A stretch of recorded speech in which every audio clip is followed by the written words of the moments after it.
भारत का एक दाव और ड्रैगन ढेर, पाकिस्तान की लॉबिंग भी फेल, सऊदी तुर्की भी बने रहे मिट्टी के शेर। भारत का ऐलान खूंटा तो वहीं गड़ेगा।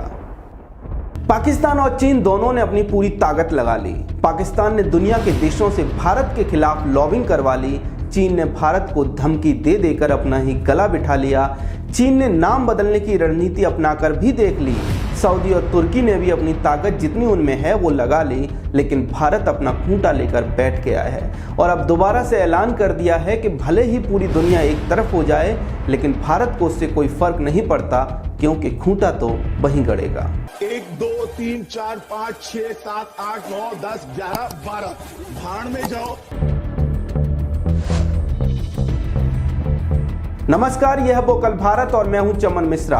भारत ने एक कूटनीतिक चाल से कैसे चीन और पाकिस्तान की नींद हराम कर दी वो मैं आपको बताऊंगा, लेकिन उससे पहले आप चैनल को सब्सक्राइब कर लें, बेल आइकन जरूर दबा दें और पूरी वीडियो देखने के बाद शेयर भी करें। अब करते हैं मुद्दे की बात। G20 की अध्यक्षता इस बार भारत कर रहा है और इस वैश्विक और प्रभावशाली संगठन के कार्यक्रमों की, बैठकों की, आयोजनों की जो रणनीति, जो रूपरेखा भारत ने बनाई है, उसे चीन और पाकिस्तान को बहुत समस्या हो रही है।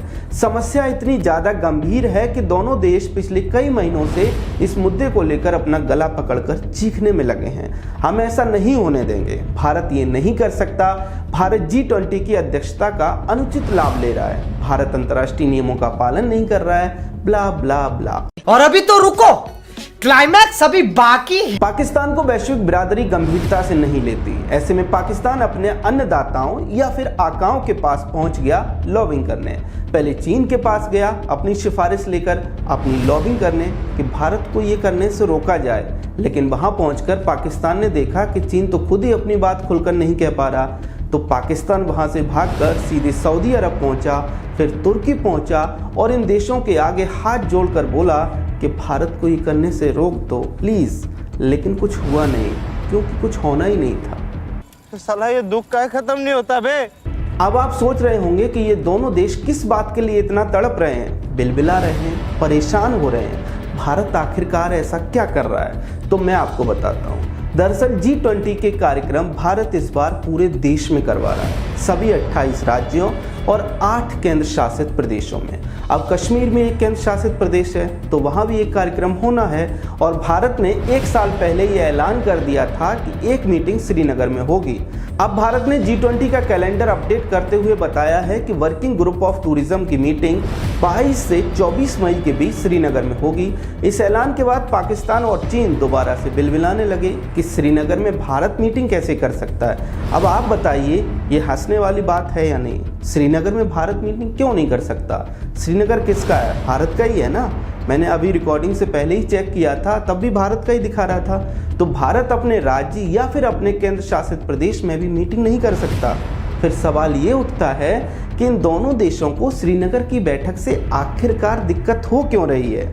क्योंकि इन दोनों देशों को पता है कि श्रीनगर में अंतर्राष्ट्रीय स्तर की बैठक होगी तो सभी अधिकारी, नेता, पत्रकार सभी देख लेंगे कि अरे श्रीनगर में तो सब कुछ सही है, कहीं तोपें लेकर नौजवान नहीं घूम रहे, कहीं बर्फ पर खून नहीं बह रहा है, कहीं लोगों को प्रताड़ित नहीं किया जा रहा है, किसी को कुछ भी करने से नहीं रोका जा रहा है। श्रीनगर तो भारत के किसी भी दूसरे शहर जैसा ही है, वैसे ही संचालित हो रहा है। और जब विश्व प्रत्यक्ष श्रीनगर को देख लेगा तो पाकिस्तान और चीन का बरसों का षड्यंत्र तो एक्सपोज हो जाएगा, जो इन देशों ने अंतर्राष्ट्रीय स्तर पर फैलाया है कि कश्मीर में मानवाधिकार का उल्लंघन हो रहा है। इसलिए भारत ने भी एकदम स्पष्ट कर दिया है कि खूंटा तो यहीं गड़ेगा, यानी मीटिंग तो श्रीनगर में ही होगी। जान दे देंगे इसके लिए, क्या बात कर रहे हो आप? अब सवाल ये भी उठता है कि लाल बादशाह यानी शी जिनपिंग क्यों इतना बिलबिला रहा है? चीन के परेशान होने के पीछे मुख्य कारण है भारत चीन की हर चाल का जवाब और भी कड़ाई से देता है।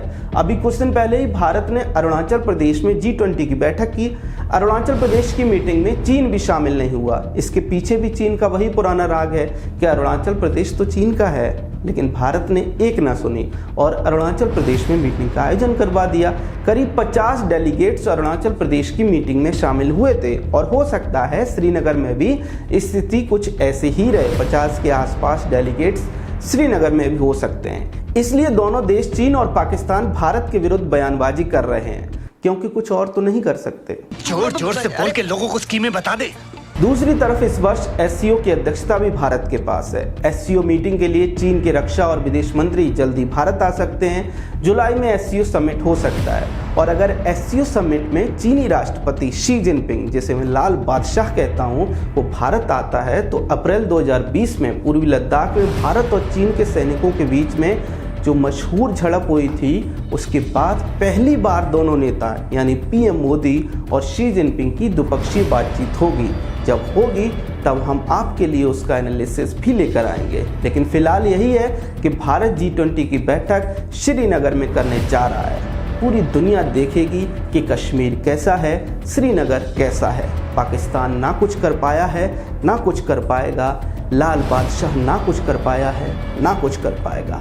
आपका इस पूरे मामले पर क्या सोचना है, आपका क्या कहना है, कमेंट सेक्शन में बताएं। हम वहीं आपसे बातचीत करेंगे। चैनल को जरूर सब्सक्राइब कर लें। अपना बहुत ख्याल रखें। जय हिंद।